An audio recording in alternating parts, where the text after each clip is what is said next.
রাসূলুল্লাহ সাল্লাল্লাহু আলাইহি ওয়াসাল্লাম বলছেন যে তোমরা যদি জানতা, আমি যেটা জানি এটা যদি তোমরা জানতা, তাহলে তোমরা হাসতা কম, কাঁদতা বেশি। উনি কি জানতেন?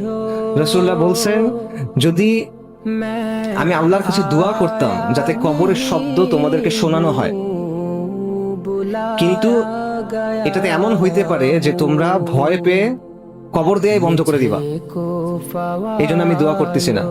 কথা বুঝতে পারছেন? কবরের যে শব্দ, এটা যদি মানুষকে শোনানো হইতো, এটা এত ভয়ঙ্কর যে মানুষ হয়তো ভয়ে আর কাউকে কবরই দিবে না। নবী সাল্লাল্লাহু আলাইহি ওয়াসাল্লাম বলতেছেন, আপনি যখন প্রথম কবরে যাবেন, কবর আপনাকে চাপ দিবে, প্রত্যেকটা মানুষকে কবর চাপ দিবে। নবী সাল্লাল্লাহু আলাইহি ওয়াসাল্লাম বলছেন, কবরে একটা চাপ আছে, যদি কেউ এই চাপ থেকে মুক্তি পেত তাহলে সেটা তো সাদ ইবনে মুআজ রাদিয়াল্লাহু আনহু। কিন্তু সাদ ইবনে মুআজ রাদিয়াল্লাহু আনহু এই চাপ থেকে মুক্তি পান নাই। সাদ ইবনে মুআজ কে? সাদ ইবনে মুআজ রাদিয়াল্লাহু আনহু হলেন ওই ব্যক্তি যার মৃত্যুর পর আর রহমানের আরশ কেঁপে উঠছে। হাদিসে আসছে, সাদ ইবনে মুআজ রাদিয়াল্লাহু আনহু জানাজার সময় আসমানের সবগুলো দরজা খুলে দেওয়া হয়েছে।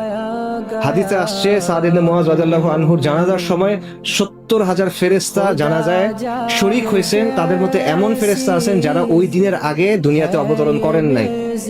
উনি আওস গোত্রের প্রধান, যিনি শুরু থেকে নবী সাল্লাল্লাহু আলাইহি ওয়াসাল্লামকে সাহায্য করে গেছেন।